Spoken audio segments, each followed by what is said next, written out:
Hey guys, welcome back to my channel, and if you are new on my channel, then welcome. We are doing an everyday cranberry eye look using our beloved Jaclyn Hill and Morphe palette. I was actually requested to do this look to come up with like an everyday cranberry eye. It looks probably way more high maintenance than it actually is. Also, I think that it's so cool that people are willing to wear colorful eyeshadow every single day. Cranberry looks like these. It's just, it's really, really, really cool. And I hope that I will get there one day myself. As of right now, I am still the kind who just does neutral shadows on a daily basis and then plunges into the colors every now and again if I want to kind of, you know, let my creative juices out. That sounded so gross, I'm sorry. Having said that, let's jump into the video and see how I created this look. Okay, so we are going to jump straight into the palette because I have prepped my face.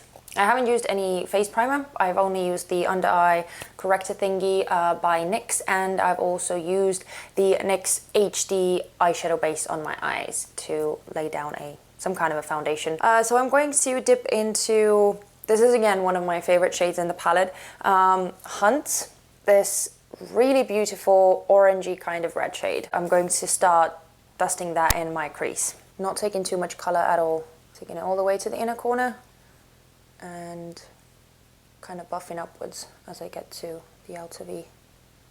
I'm taking the BH Cosmetics #1 brush. It's a clean brush. It's just really big and very fluffy, so I'm using it to blend out the edges.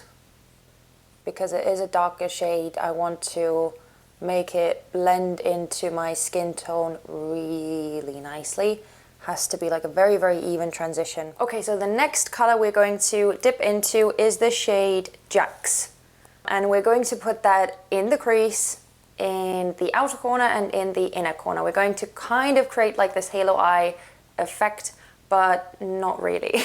So I'm again starting off with the outer corner. I'm tapping first, putting down the most of the color, and then I'm blending it out in circular motions. And I'm using very, very small amounts of shadow.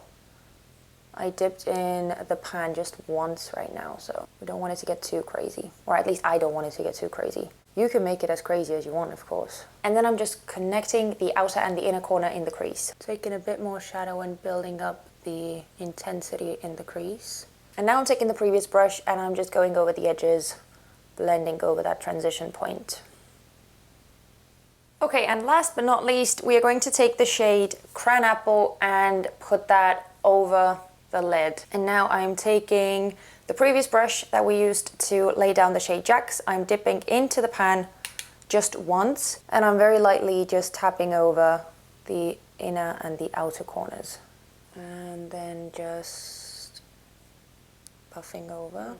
The eyes are pretty much done. It took 3 shadows, and the main part was really just using the second shade Jax to build up the outer corner and the inner corner and the crease, so that we could just lay on haphazardly the shade Cran Apple and kind of make it blend into the other shade seamlessly. Oh boy, okay. I already cleaned up underneath my eyes, just the edges. Now, as for the lashes, you can just chuck on mascara if you want to, you know, and call it a day.